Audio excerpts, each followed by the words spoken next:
vidéo. Et aujourd'hui, on va commencer le cours de React.js. C'est parti.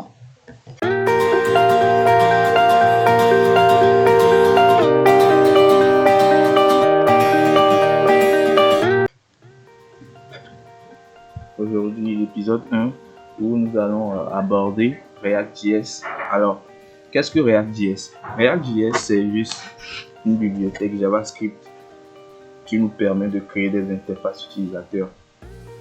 C'est-à-dire, les interfaces utilisateurs, on pouvait bien évidemment les manipuler avec du JavaScript classique, donc du JavaScript vanilla, mais c'était pas très élégant et très facile à mettre en place parce qu'il va falloir chaque fois faire des documents.query selector par-ci, document.query selector all par-là. Donc avec React.js, on va se passer de tous ces sélecteurs-là et gérer de façon très élégante notre interface utilisateur. Voilà. Alors, pour rappel, cet épisode est consacré à l'installation de React.js. Donc, comment est-ce qu'on peut faire pour installer React.js? Là, on y va. Donc, on va directement sur le site officiel de React pour un peu voir un petit peu comment ça se passe. Ils ont même mis en place des exemples très parlants. Ok. Et donc, nous allons commencer par installer les utilitaires, les outils avec lesquels nous allons commencer le développement. Le premier, c'est Node.js. Node.js. Alors, qu'est-ce que Node.js? Node.js, c'est juste un environnement d'exécution JavaScript qui est hors du navigateur. Ce qu'il faut savoir, c'est que il y a très longtemps, le moteur JavaScript, tous les scripts JavaScript ne pouvaient tourner que dans les navigateurs au fait. Et donc, à une époque, un développeur, dont j'oublie un peu le nom, a permis d'isoler ce moteur JavaScript là qui était incorporé dans le code, donc le moteur V8. Maintenant, pour permettre, je dirais, d'exécuter le JavaScript hors du navigateur internet. Donc, maintenant, nous pouvons exécuter le JavaScript hors de nos navigateurs. Donc, grâce à Node.js, donc on télécharge. Donc, je vous recommande de télécharger la version recommended for most users. Je pense que voilà, avec suivant le temps ou bien suivant l'époque à laquelle vous regardez cette vidéo, la version aurait pu changer. Donc vous cliquez sur download et ça télécharge le binaire.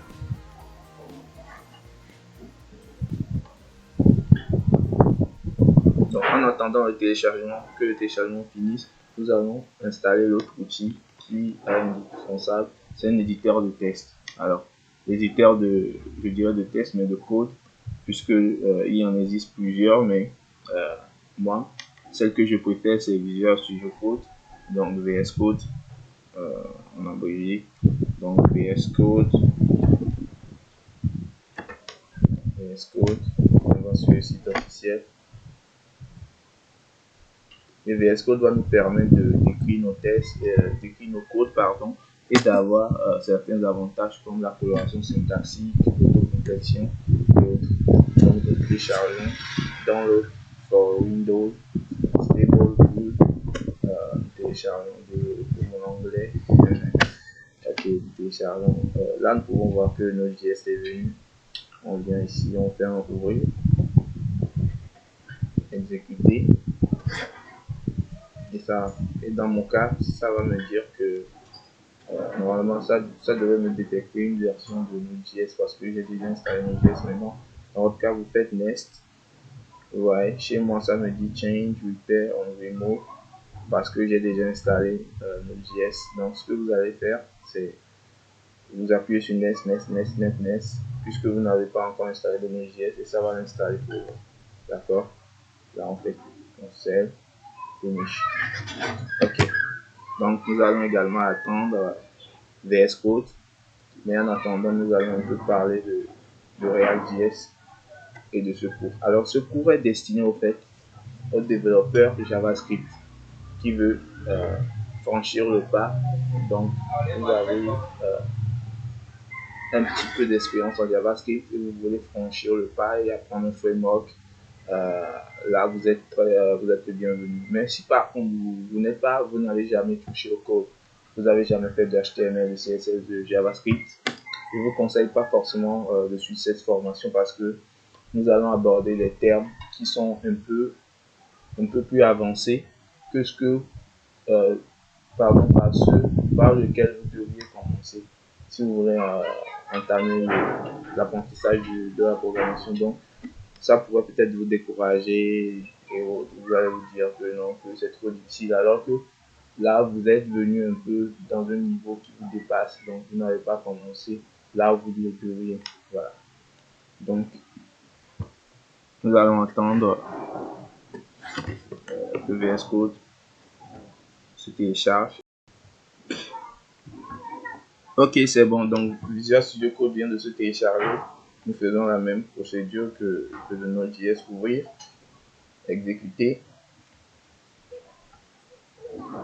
Et là, vous n'avez plus qu'à suivre le plan d'installation classique. Puisque moi, je suis sur Windows, voilà, j'ai même pas besoin de dire ça, se fait voir. Donc, le plan d'installation classique, vous suivez, c'est très facile à mettre en place. Moi, j'ai déjà installé VS Code, donc je vais plus le faire. Mais vous cliquez sur suivant, vous cliquez sur installer, et en même temps, ça vous installe ça. C'est bon? Ok. Donc,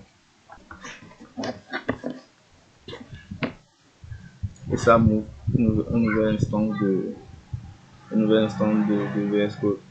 Maintenant, ce que nous allons faire, c'est, pour ceux qui ne sont pas familiers avec VS Code, vous allez un peu aller sur un site web, ils vont rapidement vous détailler ça. Mais la plupart du temps, lorsque vous venez à l'intérieur, un petit tutoriel qui vous initie. Donc, il n'y a pas de problème là-dessus, de ce côté. Donc, on vient au niveau de terminal, on clique, et puis on voit là où on est. Moi, j'ai installé Git également. Donc, ça me permet d'utiliser le bash, comme si j'étais sur Linux. Je fais un ls. Voilà. Mais pour ceux qui n'ont pas de bash, ça serait dire, je pense. Donc, c'est la même chose. Donc, on va essayer de se déplacer vers le document cd document ls. Voilà. Donc, on va essayer de créer notre application React ici. Alors, comment est-ce qu'on va faire pour créer notre application React? En fait, React nous offre la possibilité de créer notre application en une seule ligne de commande. npx create React app. Nous faisons un copier. Donc, on vient, on copie. On vient ici, on colle. Maintenant, le npx create React app, c'est en fait la ligne de commande qui nous permet de créer notre application React. Maintenant, le nom que nous allons donner à notre application, c'est ça mon app. Donc, nous pouvons venir le renommer tutorial React React comme ça, et puis on appuie sur Entrée. Et là, qu'est-ce qui va se passer? L'utilitaire de React, donc l'utilitaire Create React App, va lui-même générer les fichiers React, les fichiers, tout ce qui est notre module et tout ce qui va permettre à notre application React de fonctionner. Donc il va tout installer de A à Z. Nous n'avons plus qu'à attendre patiemment qu'il finisse son boulot. Ok, notre installation vient de s'achever. J'ai eu le temps d'écouter un peu de Nino et de SVM. Donc, on va essayer de voir ce qui s'est passé rapidement. Donc, ça a installé les dépendances comme on le disait avant. Et ça nous a également créé un dossier du nom de notre application dans lequel nous allons essayer de naviguer. Success, create tutorial React at temps. Donc, on va essayer d'ouvrir ce dossier là, dans le dossier tutorial React qui a été créé. Donc, ouvrir un dossier. Ça doit être dans le document. Select. Et ça va nous ouvrir le dossier.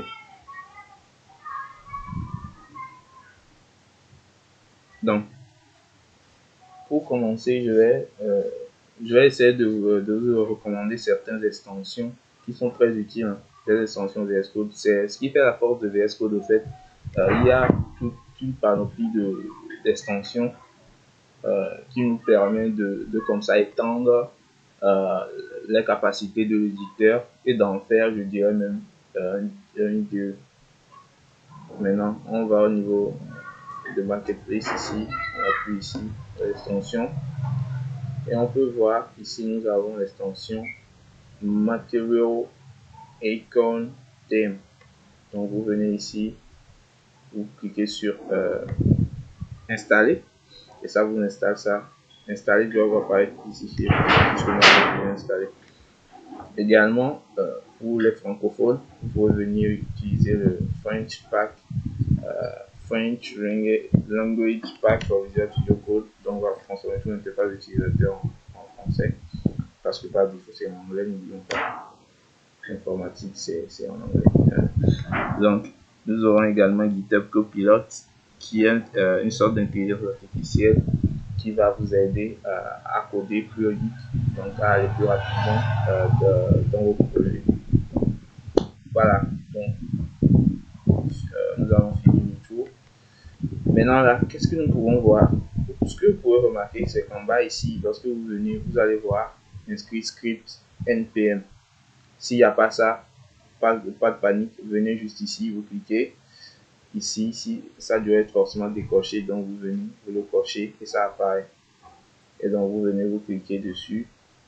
Il y a plusieurs scripts. Au fait, pourquoi est-ce que nous avons tous ces commandes ici? Lorsque vous allez dans packpage.json, vous venez un peu en bas, vous voyez au niveau de script, nous avons plusieurs, je dirais plusieurs commandes à l'intérieur. Donc ce sont toutes ces commandes là qui sont répertoriées ici. Au lieu de venir à chaque fois ouvrir notre terminal, taper npm, je dirais npm start, npm run, build et autres.